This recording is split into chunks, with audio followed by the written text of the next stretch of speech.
다 디츠 통통제드나 백과전체성 드네 저바지마다 치레드나 다체 나추 로종 연관적인데 뇌산로다나 나추 로종 시기도 다 당선 잠bol은 그 나추 모 로종 시거제다 양 무게는 다다 먼저 먼보여래 나추 산이 바즈 로종 시나 오늘 지금 개화가시 켈렌게 개화가마다 심한도 켈렌게도 같이오래 개화가마 개화가시 다 요치도 켈렌게다 또 켈렌버십하나 시르나 짐슨 모즈는 거다 초랑가이나 나추 로종 시 컨즈 인비 차가네 개화가시 켈렌게래 저 개화가시 켈렌나 저 다리 롭자 길근치 모즈고 고 델라 짐슨 메데 켈렌게 마르 짐슨 쳐서 요지래.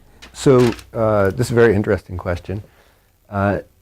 I think there, in a way, there are two different questions within this that it's important to distinguish. One is how I present reincarnation and teach reincarnation in the classroom to students, and the other is what my own belief about reincarnation might be or might not be. And I think this is one area where teaching Buddhism in an academic setting is different from teaching Buddhism in a traditional setting, is that I'm not teaching my beliefs to the students. I try to present the tradition in as accurate and complete, thorough manner as possible, but not as a representation of my own beliefs, but in what we find in the texts and practices of the traditions that we study. So it's important, I think, to distinguish those two. So in terms of teaching in the classroom, there I try to explain to the students that it doesn't matter if they believe in reincarnation or do not believe in reincarnation. That is irrelevant to what we do in the classroom.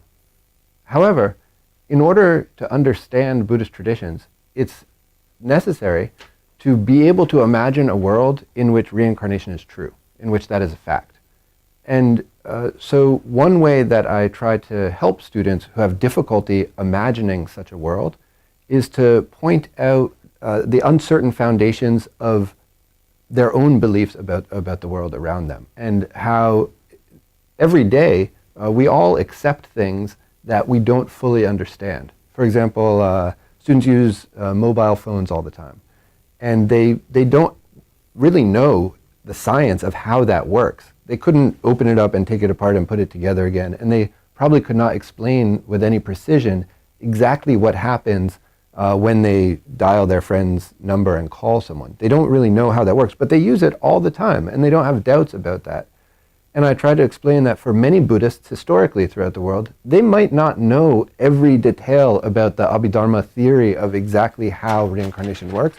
They may not have great certainty about that, but it's without any problem, they accept that as a fact of their existence and of the world around them. So I try to use different ways of having students reflect on their own assumptions to understand that in Buddhist cultures and traditions, the acceptance of reincarnation is not the same necessarily as the scholastic or scientific proof of reincarnation.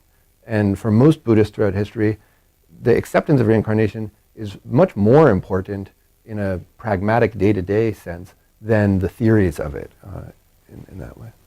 This couple you marrying Jim Jumbo It's not hard to scientifically prove reincarnation. I have a lot of scientific evidence because I've done a lot of research. So from my side in the belief in reincarnation, and here Khenpo Rinpoche can correct my very shallow understanding of Buddhism, but I always think that the belief that reincarnation is true is a conventional truth and not an ultimate truth, and that all of these lives and birth and rebirth and death is all a kind of illusory play in some ways. And so the decision to choose to believe in reincarnation has a pragmatic point, is that it creates the foundation for decisions about conduct, and that the key point for me is the belief that consequences have actions,